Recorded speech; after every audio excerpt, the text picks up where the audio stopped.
Segunda parte. La tarea de ver. Capítulo 7. Don Juan no estaba en su casa cuando llegué a ella el mediodía del 8 de noviembre de 1968. Como no tenía idea de dónde buscarlo, me senté a esperar. Por alguna razón desconocida, sabía que regresaría pronto. Un rato después, don Juan entró en su casa. Asintió mirándome. Cambiamos saludos. Parecía estar cansado y se tendió en su petate. Bostezó un par de veces. La idea de ver se me había vuelto obsesión, y yo había decidido usar nuevamente la mezcla alucinógena de fumar. Fue terriblemente difícil hacer esa decisión, así que todavía deseaba discutirla un poco. Quiero aprender a ver, don Juan, dije de sopetón. Pero en realidad no quiero tomar nada, no quiero fumar su mezcla. ¿Piensa usted que hay alguna posibilidad de que yo aprenda a ver sin ella? Se sentó, se me quedó viendo unos segundos y volvió a acostarse. No, dijo. Tendrás que usar el humo. Pero usted dijo que con don Genaro estuve a punto de ver. Quise decir que algo en ti brillaba como si de verdad te dieras cuenta de lo que Genaro hacía, pero nada más estabas mirando. La verdad es que hay algo en ti que se asemeja a ver, pero no es, estás atascado y solo el humo puede ayudarte. ¿Por qué hay que fumar? ¿Por qué no puede uno, simplemente, aprender a ver por sí mismo? Yo tengo un deseo ferviente. ¿No es bastante? No, no es bastante. Ver no es tan sencillo, y solo el humo puede darte a ti la velocidad que necesitas para echar un vistazo a ese mundo fugaz. De otro modo no harás sino mirar. ¿Qué quiere usted decir con lo de mundo fugaz? El mundo, cuando ves, no es como ahora piensas que es. Es más bien un mundo fugaz que se mueve y cambia. Por cierto que uno puede aprender a capturar por sí mismo ese mundo fugaz, pero a ti de nada te servirá, porque tu cuerpo se gastará con la tensión. Con el humo, en cambio, jamás sufrirás de agotamiento. El humo te dará la velocidad necesaria para asir el movimiento fugaz del mundo, y al mismo tiempo mantendrá intactos tu cuerpo y su fuerza. Muy bien, dije con dramatismo. No quiero andarme ya por las ramas. Fumaré. Don Juan rió de mi arrebato histriónico. Párale, dijo. Siempre te agarras a lo que no debes. Ahora piensas que la simple decisión de dejarte guiar por el humo va a hacerte ver. Hay mucho pan por rebanar. En todo hay siempre más de lo que uno cree. Se puso serio un momento.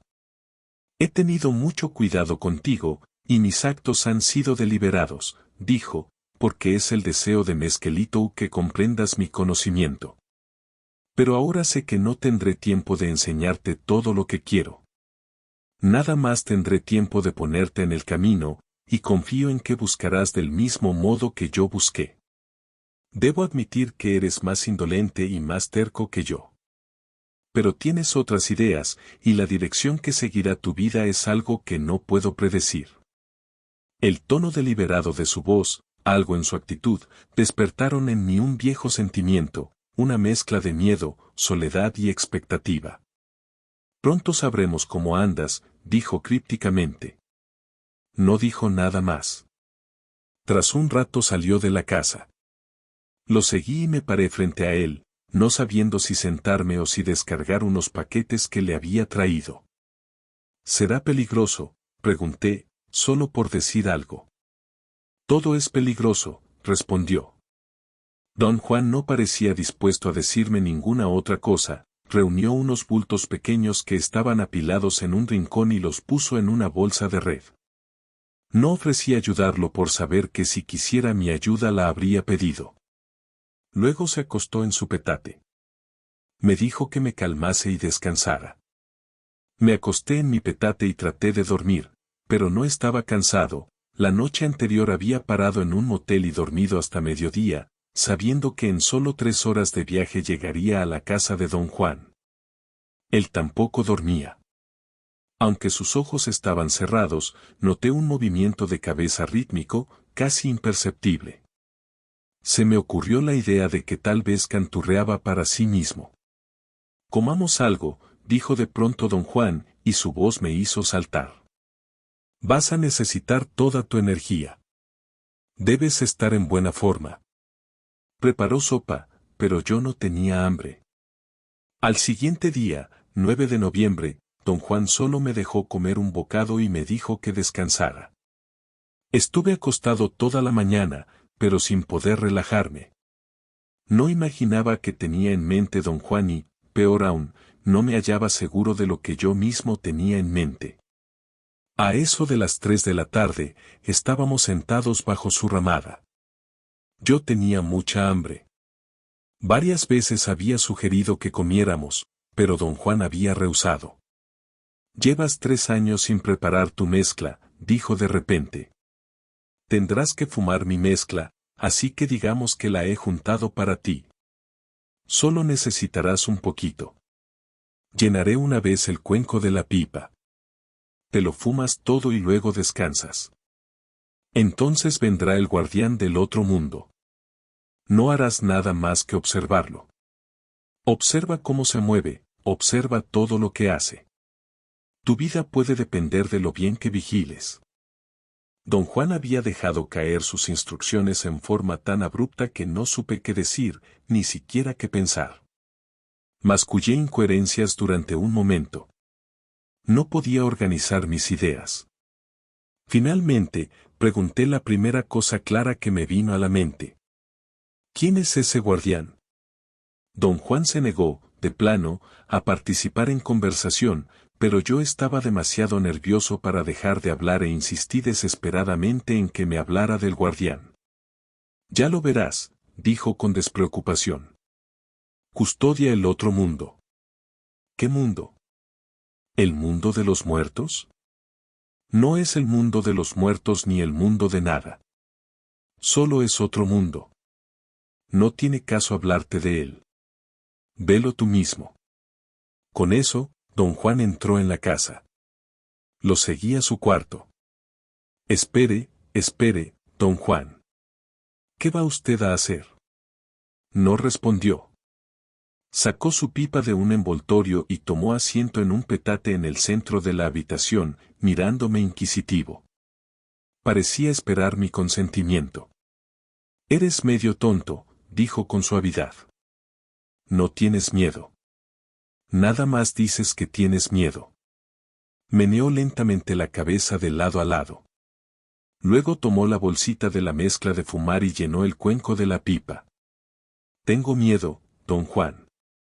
De veras tengo miedo». «No, no es miedo».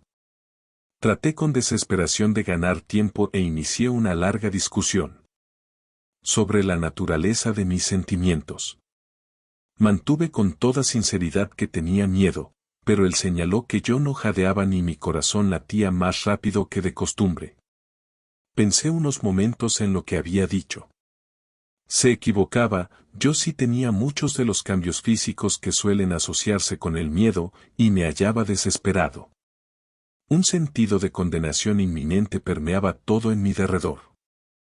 Tenía el estómago revuelto y la seguridad de estar pálido, mis manos sudaban profusamente, y sin embargo pensé realmente que no tenía miedo. No tenía el sentimiento de miedo al que había estado acostumbrado durante toda mi vida. El miedo que siempre había sido idiosincrásicamente mío no estaba presente.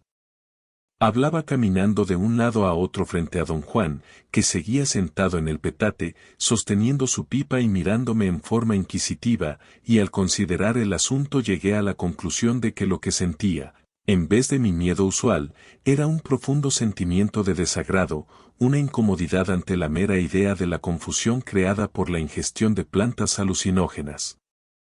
Don Juan se me quedó viendo un instante, luego miró más allá de mí, guiñando como si se esforzara por discernir algo en la distancia. Seguí caminando de un lado a otro enfrente de él hasta que en tono enérgico me indicó tomar asiento y calmarme. Estuvimos sentados en silencio unos minutos. «No quieres perder tu claridad, ¿verdad?», dijo abruptamente. Eso es muy cierto, don Juan, dije. Rió, al parecer con deleite. La claridad, el segundo enemigo de un hombre de conocimiento, ha descendido sobre ti. No tienes miedo, dijo con voz reconfortante, pero ahora odias perder tu claridad, y como eres un idiota, llamas miedo a eso. Rió chasqueando la lengua. Tráeme unos carbones, ordenó. Su tono era amable y confortante. Automáticamente me puse en pie y fui a la parte trasera de la casa, saqué algunas brasas del fuego, las puse sobre una pequeña laja y regresé a la habitación. Ven aquí a la ramada, llamó desde afuera don Juan, en voz alta. Había colocado un petate en el sitio donde yo suelo sentarme. Puse los carbones a su lado y él los sopló para activar el fuego. Yo iba a sentarme, pero me detuvo y me dijo que tomara asiento en el borde derecho del petate. Luego metió una brasa en la pipa y me la tendió. La tomé. Me asombraba la silenciosa energía con que don Juan me había guiado. No se me ocurrió nada que decir. Ya no tenía más argumentos. Me hallaba convencido de que no sentía miedo, sino solo renuencia a perder mi claridad. Fuma, fuma, me ordenó con gentileza. Nada más un cuenco esta vez. Chupé la pipa y oí el chirriar de la mezcla al encenderse. Sentí una capa instantánea de hielo dentro de la boca y la nariz. Di otra fumada y el recubrimiento se extendió a mi pecho. Cuando hube fumado por última vez sentí que todo el interior de mi cuerpo se hallaba recubierto por una peculiar sensación de calor frío. Don Juan tomó la pipa de mis manos y golpeó el cuenco contra la palma de la suya, para aflojar el residuo. Luego, como siempre hace, se mojó el dedo de saliva y frotó el interior del cuenco. Mi cuerpo estaba aterido, pero podía moverse. Cambié de postura para hallarme más cómodo. ¿Qué va a pasar?, pregunté. Tuve cierta dificultad para vocalizar. Con mucho cuidado, don Juan metió la pipa en su funda y la envolvió en un largo trozo de tela. Luego se sentó erguido, encarándome. Yo me sentía mareado, los ojos se me cerraban involuntariamente. Don Juan me movió con energía y me ordenó permanecer despierto. Dijo que yo sabía muy bien que de quedarme dormido moriría. Eso me sacudió. Pensé que probablemente don Juan solo lo decía para mantenerme despierto, pero por otro lado se me ocurrió también que podía tener razón. Abrí los ojos tanto como pude y eso hizo reír a don Juan. Dijo que yo debía esperar un rato y tener los ojos abiertos todo el tiempo, y que en un momento dado podría ver al guardián del otro mundo. Sentía un calor muy molesto en todo el cuerpo, traté de cambiar de postura, pero ya no podía moverme. Quise hablar a don Juan, las palabras parecían estar tan dentro de mí que no podía sacarlas. Entonces caí sobre el costado izquierdo y me hallé mirando desde el piso a don Juan. Se inclinó para ordenarme, en un susurro, que no lo mirara, sino fijase la vista en un punto del petate que estaba directamente frente a mis ojos. Dijo que yo debía mirar con un ojo, el izquierdo, y que tarde o temprano vería al guardián. Fijé la mirada en el sitio indicado, pero no vi nada. En cierto momento, sin embargo, advertí un mosquito que volaba frente a mis ojos. Se posó en el petate. Seguí sus movimientos. Se acercó mucho a mí, tanto, que mi percepción visual se emborronó.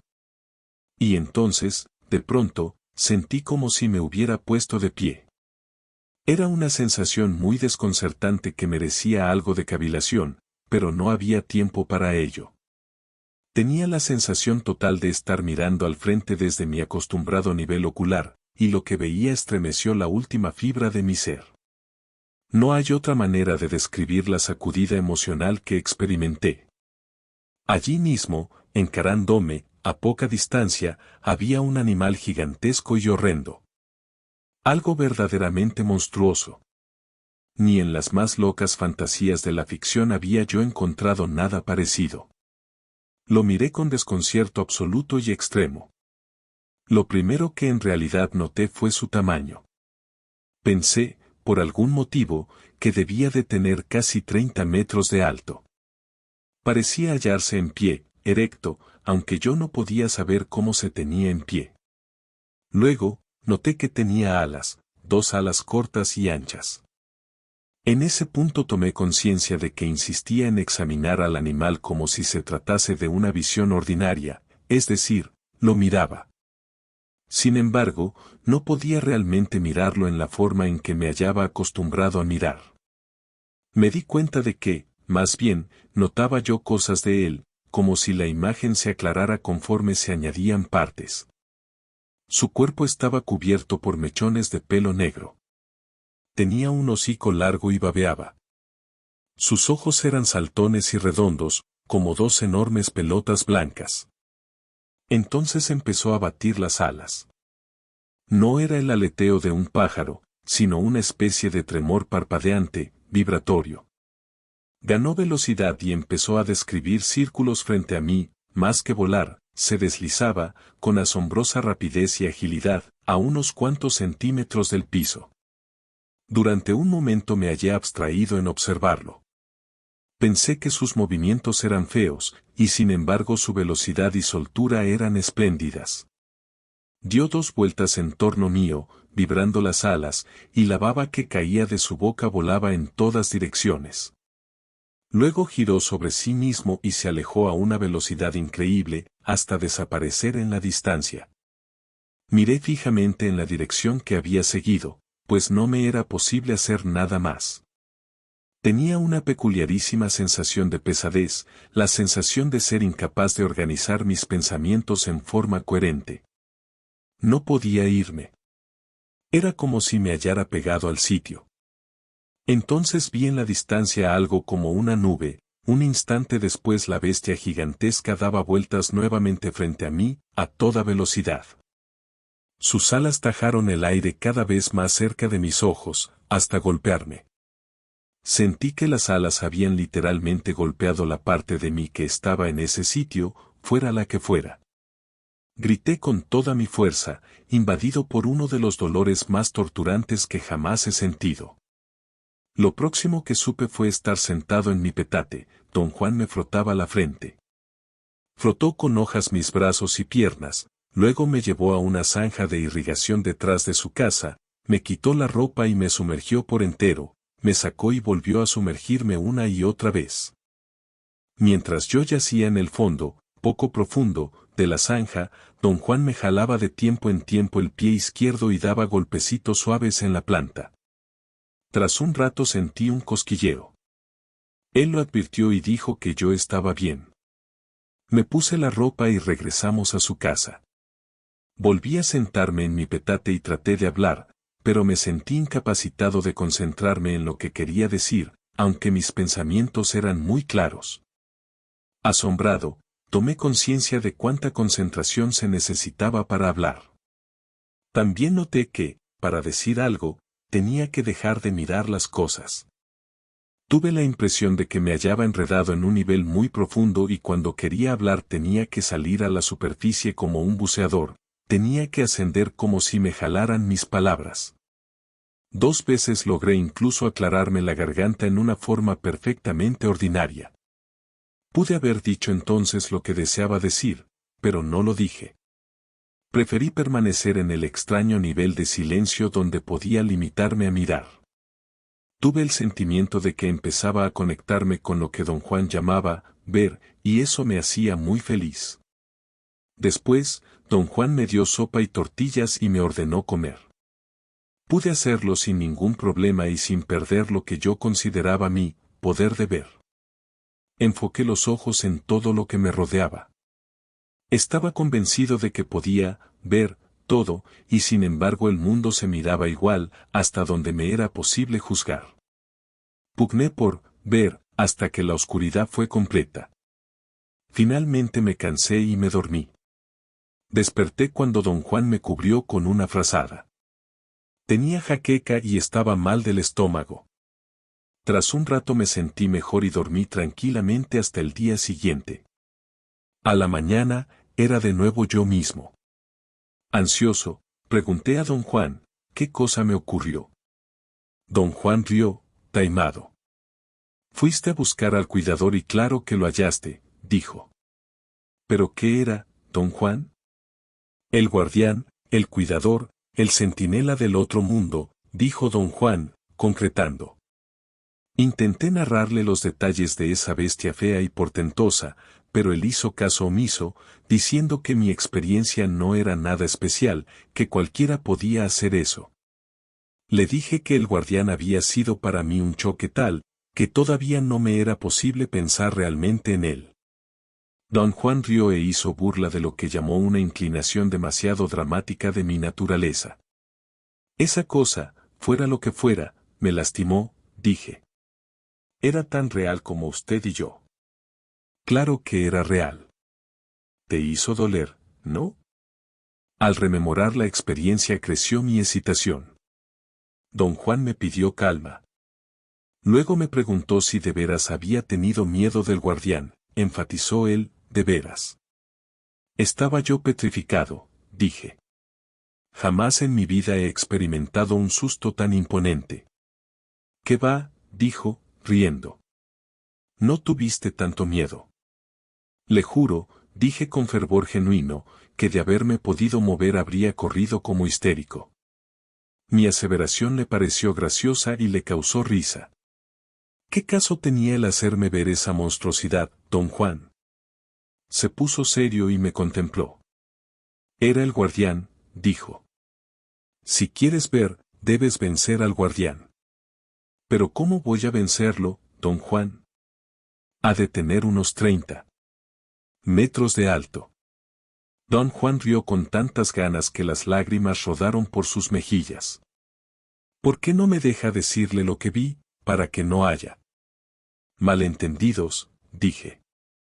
Si eso te hace feliz, ándale, dime.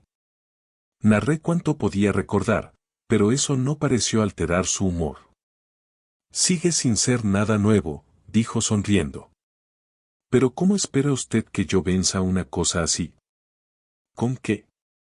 Estuvo callado un rato. Luego me miró y dijo. No tuviste miedo, no realmente. Tuviste dolor, pero no tuviste miedo. Se reclinó contra unos bultos y puso los brazos detrás de la cabeza. Pensé que había abandonado el tema.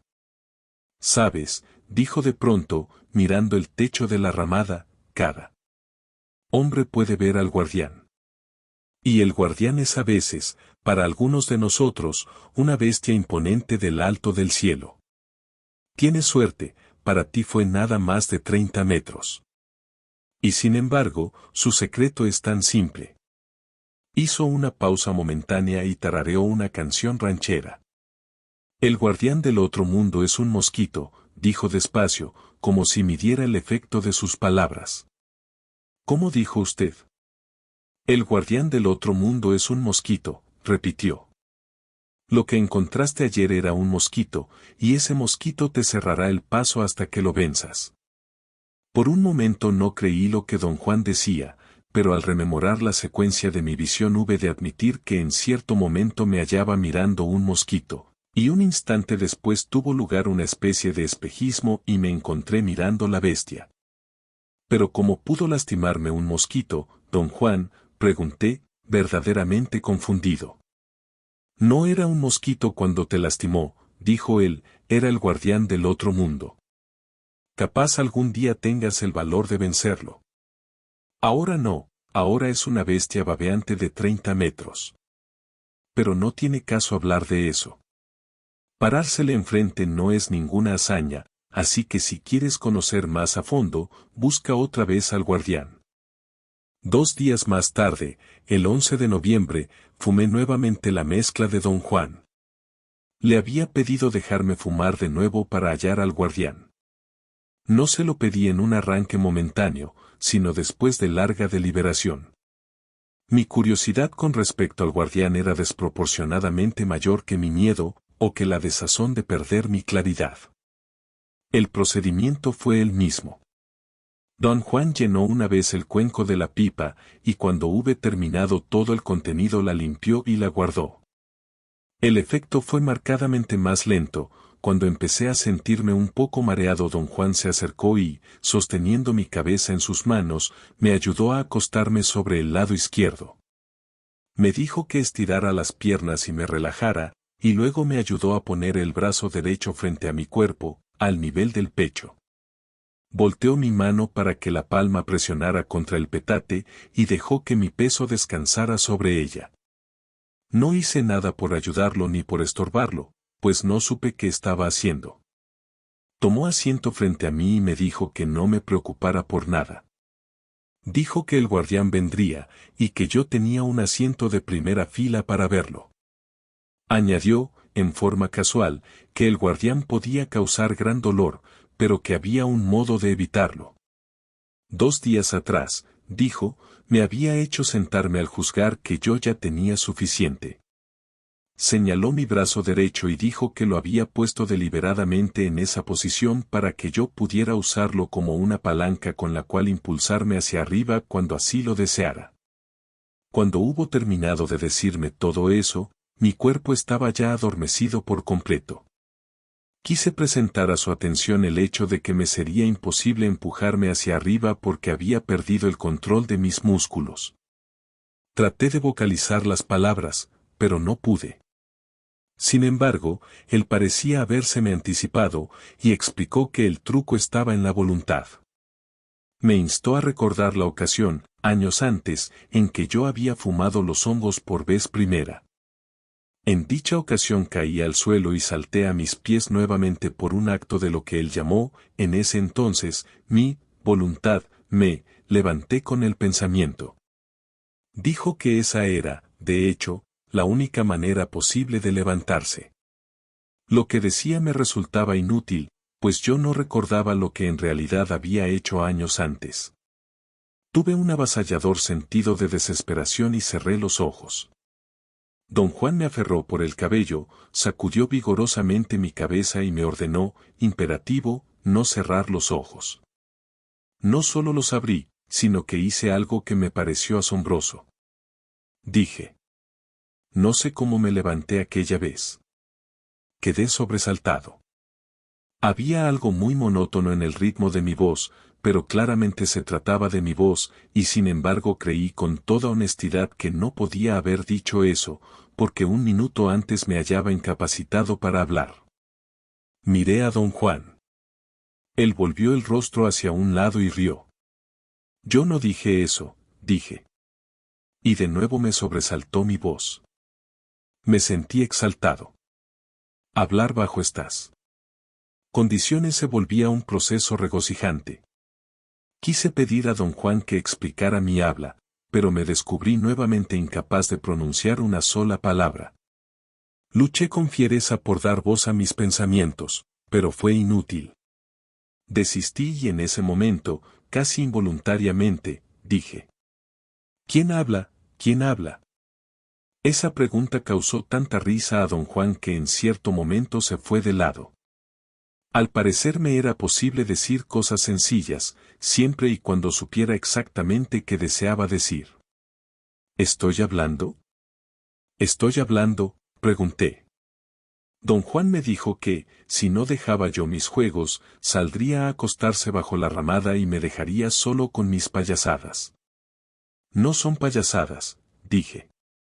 El asunto me parecía de gran seriedad. Mis pensamientos eran muy claros, mi cuerpo, sin embargo, estaba entumido, no podía sentirlo. No me hallaba sofocado, como alguna vez anterior bajo condiciones similares, estaba cómodo porque no podía sentir nada, no tenía el menor control sobre mi sistema voluntario, y no obstante podía hablar. Se me ocurrió la idea de que, si podía hablar, probablemente podría levantarme, como don Juan había dicho. Arriba, dije en inglés, y en un parpadeo me hallaba de pie. Don Juan meneó la cabeza con incredulidad y salió de la casa. Don Juan, llamé 3 veces. Regresó. Acuésteme, pedí. Acuéstate tú solo, dijo. Parece que estás en gran forma. Dije, abajo, y de pronto perdí de vista el aposento. No podía ver nada. Tras un momento, la habitación y don Juan volvieron a entrar en mi campo de visión. Pensé que debía haberme acostado con la cara contra el piso, y que él me había alzado la cabeza agarrándome del cabello. Gracias, dije con voz muy lenta y monótona. De nada, repuso, remedando mi entonación, y tuvo otro ataque de risa. Luego tomó unas hojas y empezó a frotarme con ellas los brazos y los pies. ¿Qué hace usted?, pregunté. Te estoy sobando, dijo, imitando mi penoso hablar monótono. Su cuerpo se sacudía de risa. Sus ojos brillaban, amistosos. Me agradaba verlo. Sentí que don Juan era compasivo y justo y gracioso. No podía reír con él, pero me habría gustado hacerlo. Otro sentimiento de regocijo me invadió, y reí. Fue un sonido tan horrible que don Juan se desconcertó un instante. Más vale que te lleve a la zanja, dijo, porque si no te vas a matar a payasadas. Me puso en pie y me hizo caminar alrededor del cuarto. Poco a poco empecé a sentir los pies, y las piernas, y finalmente todo el cuerpo. Mis oídos reventaban con una presión extraña. Era como la sensación de una pierna o un brazo que se han dormido. Sentía un peso tremendo sobre la nuca y bajo el cuero cabelludo, arriba de la cabeza. Don Juan me llevó apresuradamente a la zanja de irrigación atrás de su casa, me arrojó allí con todo y ropa.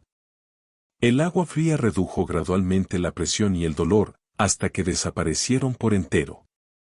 Me cambié de ropa en la casa y tomé asiento y de nuevo sentí el mismo tipo de alejamiento, el mismo deseo de permanecer callado.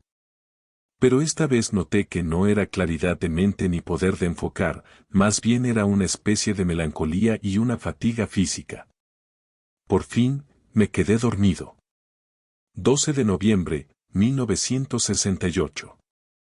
Esta mañana, don Juan y yo fuimos a los cerros cercanos a recoger plantas. Caminamos unos 10 kilómetros sobre terreno extremadamente áspero.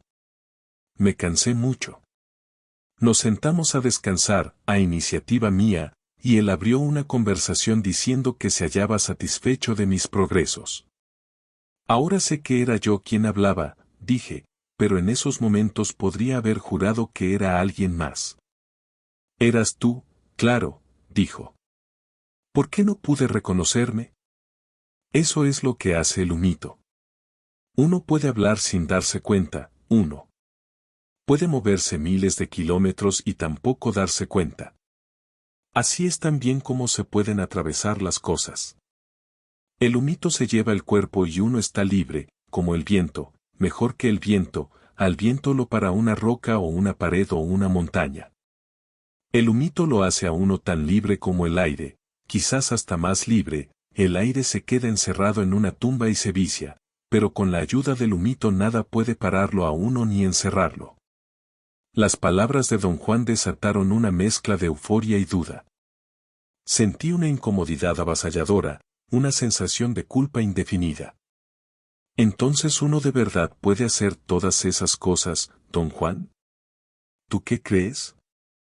¿Preferirías creer que estás loco? No, dijo, cortante. Bueno, para usted es fácil aceptar todas esas cosas. Para mí es imposible. Para mí no es fácil. No tengo ningún privilegio sobre ti. Esas cosas son igualmente difíciles de aceptar para ti o para mí o para cualquier otro. Pero usted está en su elemento con todo esto, don Juan. Sí, pero bastante me costó. Tuve que luchar, quizá más de lo que tú luches nunca. Tú tienes un modo inexplicable de hacer que todo marche para ti. No tienes idea de cuánto hube de esforzarme para hacer lo que tú hiciste ayer. Tienes algo que te ayuda en cada paso del camino. No hay otra explicación posible de la manera en que aprendes las cosas de los poderes. Lo hiciste antes con Meskelito, ahora lo has hecho con el humito. Deberías concentrarte en el hecho de que tienes un gran don y dejar de lado otras consideraciones. Lo hace usted sonar muy fácil, pero no lo es. Estoy roto por dentro. Te compondrás pronto. Una cosa es cierta, no has cuidado tu cuerpo. Estás demasiado gordo. No quise decirte nada antes. Siempre hay que dejar que los otros hagan lo que tienen que hacer. Te fuiste años enteros. Pero te dije que volverías, y volviste. Lo mismo pasó conmigo. Me rajé durante 5 años y medio. ¿Por qué se alejó usted, don Juan? Por la misma razón que tú. No me gustaba. ¿Por qué volvió? Por la misma razón por la que tú has vuelto, porque no hay otra manera de vivir. Esa declaración tuvo un gran impacto sobre mí, pues yo me había descubierto pensando que tal vez no había otra manera de vivir. Jamás había expresado a nadie este pensamiento, pero don Juan lo había inferido correctamente. Tras un silencio muy largo le pregunté, ¿qué hice ayer, don Juan? Te levantaste cuando quisiste. Pero no sé cómo lo hice. Toma tiempo perfeccionar esa técnica. Pero lo importante es que ya sabes cómo hacerlo. Pero no sé. Ese es el punto, que de veras no sé. Claro que sabes. Don Juan, le aseguro, le juro. No me dejó terminar, se puso en pie y se alejó. Más tarde, hablamos de nuevo sobre el guardián del otro mundo. Si creo que lo que he experimentado, sea lo que sea, tiene una realidad concreta, dije, entonces el guardián es una criatura gigantesca que puede causar increíble dolor físico, y si creo que uno puede en verdad viajar distancias enormes por un acto de la voluntad, entonces es lógico concluir que también podría, con mi voluntad, hacer que el monstruo desapareciera. ¿Correcto? No del todo, dijo él. Tu voluntad no puede hacer que el guardián desaparezca. Puede evitar que te haga daño, eso sí. Por supuesto, si llegas a lograr eso, tienes el camino abierto. Puedes pasar junto al guardián y no hay nada que él pueda hacer, ni siquiera revolotear como loco. ¿Cómo puedo lograr eso? Ya sabes cómo. Nada más te hace falta práctica. Le dije que sufríamos un malentendido brotado de nuestras diferencias en percibir el mundo. Dije que para mí saber algo significaba que yo debía tener plena conciencia de lo que estaba haciendo y que podía repetir a voluntad lo que sabía, pero en este caso ni tenía conciencia de lo que había hecho bajo la influencia del humo, ni podría repetirlo aunque mi vida dependiera de ello. Don Juan me miró inquisitivo. Lo que yo decía parecía divertirlo.